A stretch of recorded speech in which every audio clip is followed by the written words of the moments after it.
Annie's just been telling me of a rumor that you've all got up 8:30 in the morning after all of the after parties yesterday on the basis that you all thought you were getting free Jaguars. I'm not Oprah Winfrey. This is not the OWN network, so I'm going to let you down now. But out there, you will see that we've got the Jaguar F-Type on the Mentor stand, the orange one. Hopefully, you think it's a beautiful car, as we do. Go and take a look. And we've also got one of the first Evoque convertibles on the wireless car stand, so definitely go and take the opportunity to have a look at that. Both of those vehicles run Linux stacks. Both of those vehicles' infotainment systems were created with a software mindset. And today in the presentation, I'm going to explore, well, why did we move Jaguar Land Rover to a software mindset for the infotainment systems? And how is it ultimately helping our product and our future products move forwards? So a long time ago, and most of you who've ever seen me present will have seen this slide, we've started to focus on the customer expectations.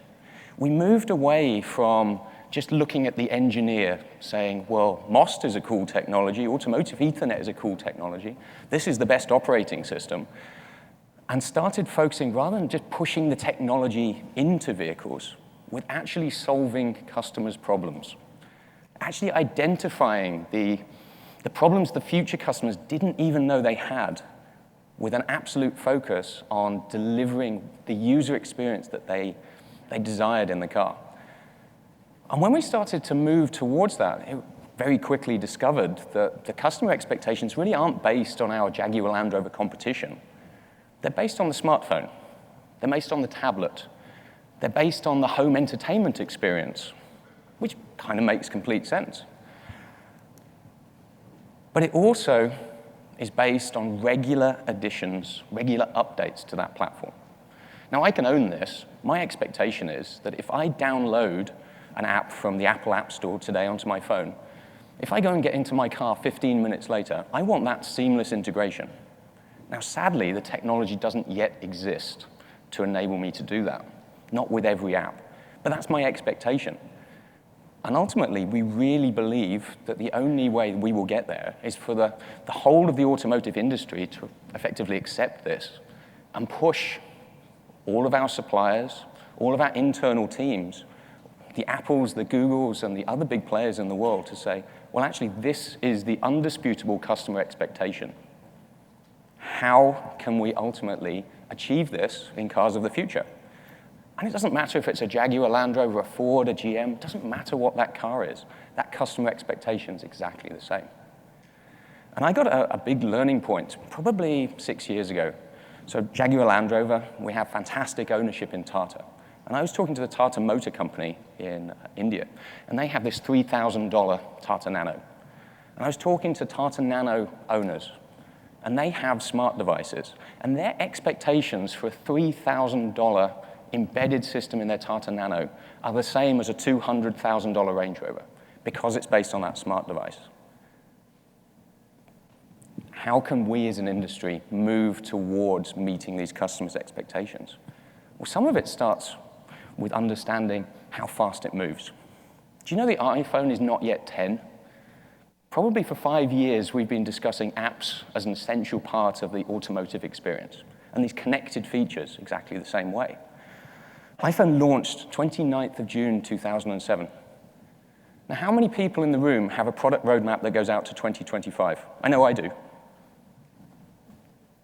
How are we really going to measure the customer's expectations on something that's 8 years away, where revolution happens every 5 to 8 years? Now, at Jaguar Land Rover, we're quite open. We don't have one product roadmap for 2025. We have this whole range of different things that we could offer. And as we get closer, we pare that down, and we're not afraid to kill projects. But I know other big OEMs still have one vision 10 years out. How can we improve that? How can we change the mindset of some of these organizations to accept that actually we're going to be disrupted? Everybody else is going to evolve. What can we do to affect that? In the future, a lot of our customers will be based in megacities. If I lived in San Francisco today, I'm not sure that I would own a car. and I get given a very nice Range Rover, I'll hasten to add, but it would not be useful. We talk to a lot of our customers now in Shanghai, in Tokyo, in Seoul, in Mumbai, in other places. They're not particularly worried in the future. Their children don't want to own cars. They see transportation as a way from getting from A to B. And ideally, in those vehicles, ultimately, they want to be using their devices. I'm talking to people in Portland, in Oregon today, who could perfectly well own multiple vehicles, but they prefer to take public transportation to work because they can use their smart device. They can gain the time back. Now, through this conference, a lot of you will have seen autonomous technologies. You'll see people talking about the shared economy. These are all technologies that will give people time back in their vehicle. Shared ownership models, they have to happen. In transportation, we're already seeing it with Uber, with Lyft, with Sidecar, with Car2Go, with all of these different ones. But if we look at what's happening in finance, in consumer goods, with Airbnb and other devices on actually renting rooms by the night, personal services, professional services, everything is becoming shared. And when you've got a huge asset in a vehicle, it's almost like the airlines. The millennials are thinking, how can we sweat that asset? If I use it for an hour a day, what's it doing for the other 23 hours? But the most important bit to them is when they get in their vehicle for an hour a day, that it is theirs, that it is personalized to them, that it has all of their data, it has their connected life within that vehicle. Again, focusing back to the infotainment systems. Doubtlessly, this will be enabled by connectivity. Connectivity, it's fairly obvious. I'm going to say that software over the air is ubiquitous everywhere else but within vehicles. I'm going to say that connectivity and software updates are expected by pretty much everybody in this room on your desktop, on your television, on your laptop, on your smart device, on everything but the vehicles that you see coming off the forecourts today. And we actually have to ask ourselves, why are we 20 years behind the desktop when it comes to updating software in a vehicle? If you could get that for free in Debian in 1997, why in 2016 are we still having entire corporations built around largely the same means of getting a packet from A to B and installing it on a vehicle? Yes, automotive has unique challenges, but some of it is ultimately being driven by the organization of our companies, by the length of our programs, by the way we create software with a mechanical engineering mindset. And ultimately, because we have all of these solutions solving well-known problems in other industries, we're not creating IP that is truly valuable. If you look at the number of patents that Tesla and Google and Apple have surrounding the vehicle, it's huge. Because they're looking at these future features as opposed to recreating proprietary solutions to existing problems. In the same way that we all use the same type of screwdrivers, the same type of bolts, the same type of drill bits. Going forwards, automotive has to use the same software components, the same software tools, less proprietary solutions, and focus the efforts on generating IP that will actually move our customer experience forwards. And it's really easy for me to say that at 20 to 9 in the morning, stood on a stage in Detroit. It really is. Actually moving organizations forward, it's massive. And I can own this as well. Jaguar Land Rover has 9,000 engineers worldwide. That's a lot of engineers. And out of those 9,000 engineers, around 8,800 are mechanical. And out of those other 200 engineers that are largely software, 120 of them work in my department. So if we accept the premise that in the future, the features that customers actually care about will be focused on those software features, the software-enabled features. And I've got an organization of 9,000 engineers, of which 200 have the mindset to actually keep up with some of the competition and aren't developing big chunks of metal. Does that put me in a good place? Possibly not. But that's why we're identifying these problems now and trying to make the changes. I hear a lot of people on a daily basis. Most of you will have heard of a company in Southern California called Faraday Future. And they're sucking up the odd mechanical engineer here and there, and they're sucking up huge numbers of software engineers. And effectively, they're putting themselves in a position where they have, just like Tesla before them, a software engineering mindset to create their vehicle, and then buying in the hardware engineers, the best gearbox engineers, giving them software salaries at times, which is kind of cool.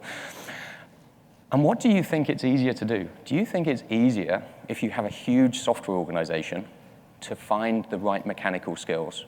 Or do you think it's easier to transition a huge mechanical organization and try and bring in the right software skills to allude to the next customer features? I know that it's very hard to recruit software engineers in certain places.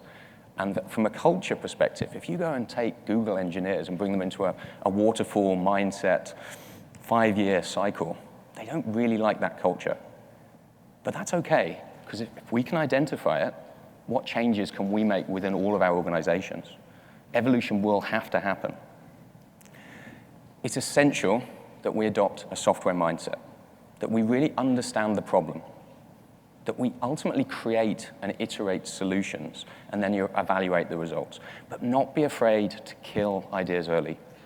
I can remember when I first started with Jaguar Land Rover, it was probably about 2 years in, 2004, and every idea that came from the top down, people would kill themselves over delivering. And ultimately, they'd probably spend 6 months delivering this idea that came from the CEO or one of the board directors, because it must be a good idea. He's at the top of the company. And then it wouldn't work, but they'd have spent a huge amount of time. And some of our organizations still work that way, and we need to get away from that as an industry to effectively say, it's okay to iterate rapidly and kill ideas early. Not necessarily the most comfortable meetings, though. And what we're seeing as well within the industry, including somewhat in Jaguar Land Rover, is we're seeing silos. We're seeing security teams pop up to be responsible for security, and connectivity teams being responsible for connectivity. When actually, especially with security and connectivity, they span all of the other areas. You cannot have an infotainment solution in the future without connectivity and security. You can't have an ADAS solution without connectivity and security.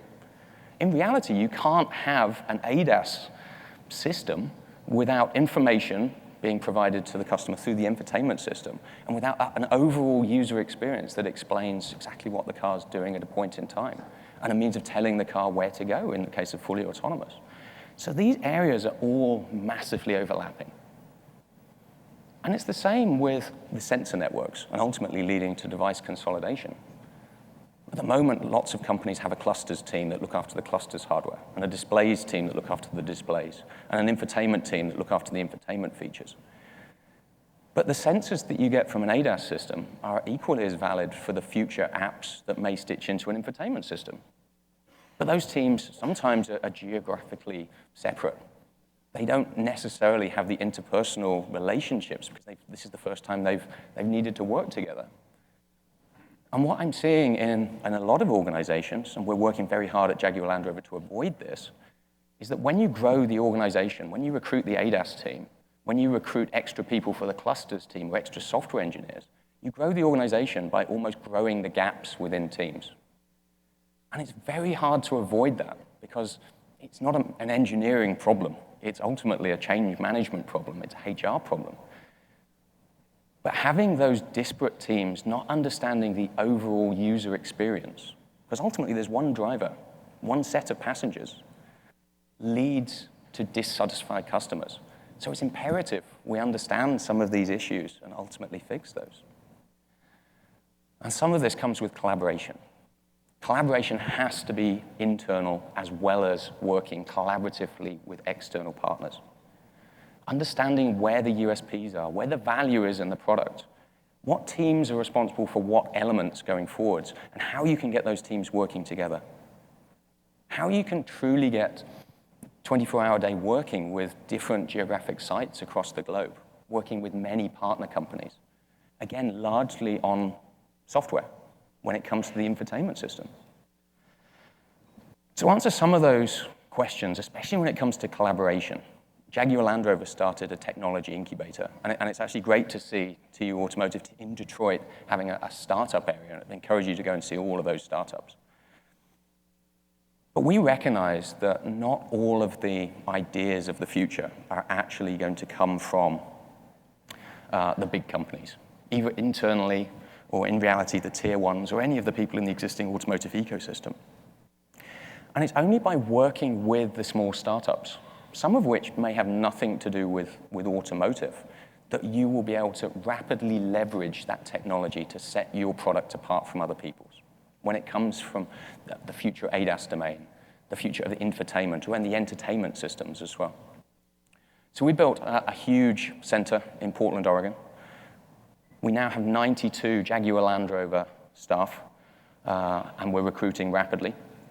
Mostly software engineers, user experience, and a few business people that support the incubator. And in this facility, we have 6 companies, 6 startups at any one point in time, actively working with us on a 6-month basis, focusing on what we could do next. I've got 2 of the examples. We've got 9+ existing ventures that we've reached out to, and we only started in January this year, so we're not 6 months old yet. We have Parkit, classic automotive company that uses camera systems that exist on existing parking lots to identify not only where parking spaces are, but which ones are empty, and then reporting that to the cloud. But that, even though one of those cameras is on that parking lot and it's existing, it's still infrastructure. Now, can you imagine if the forward-facing camera on a Range Rover driving down the street could identify all of the different spaces that were available, even if you weren't looking for a car parking space, and then could report that to the cloud to enable another customer who potentially is not even in a Jaguar Land Rover product behind, who is looking for a car parking space? If we can use the sensors on all of our vehicles in a common way to avoid the need for fixed infrastructure, we will be in a much better place to rapidly deploy the smart cities that we and our customers expect. And by Jaguar Land Rover investing in Parkit, we think that we're going to move that needle some way, some small way towards it. And the second company that I'll touch on isn't automotive at all. It's a wearable for infants. It's a little wearable that clips near their skin that measures their heart rate, their breathing, their temperature, and actually integrates with a smartphone application so that if you change caregiver for that infant during the day, the parent who may be somewhere else can understand what's going on to alleviate some of that anxiety. Why would we invest in a company for a baby wearable? Well, in the future, if you have a baby or an infant in the rear of a vehicle, they can't use the HVAC controls. They can't use the climate settings. And we've heard stories of people in Minnesota putting the baby wrapped up like Maggie Simpson in that episode where it's like this big star, so well insulated that they're great at -40. The driver takes off their jacket, turns up the heat, and you've got this slowly roasting infant in the rear seat. It doesn't work. And they're not there. They're not able to use the rear seat entertainment system. But in the future, this can relate to how we actually control the temperature for your internal body temperature of even adults in the front. A lot of my team ruled out BabyBit at the start and said, well, this isn't anything to do with automotive, red line. That's not true. Going back to the start of the presentation, ultimately our expectations about our life experiences. If we want to use it when we're watching television, if we want to use it in the office, if we want to use it on public transport, chances are we want to use it in the car. And it's up to us as automotive engineers to figure out how to do that. So needless to say, we're not just looking for automotive companies, consumers, electronics, apps, augmented reality. But any of you there in your companies, not Jaguar Land Rover, if you reach out to us, we'd be delighted to introduce you. Ultimately, we need to drive the economies of scale into these startups. Jaguar Land Rover have fantastic vehicles, and we sell a fair number of them. But we're not a 10 million car Toyota or a 10 million car GM or Ford. And just like the Android market, it requires that scale. It requires the collaboration and the accepting that the customer's experience, no matter what the brand of car, are similar, and that we all have to work together to deliver on those customer expectations. So with that, I'd like to thank you. Thank you again for getting up this morning. It's greatly appreciated. And I'm not sure if we have time for questions or not, Jack. Thank you.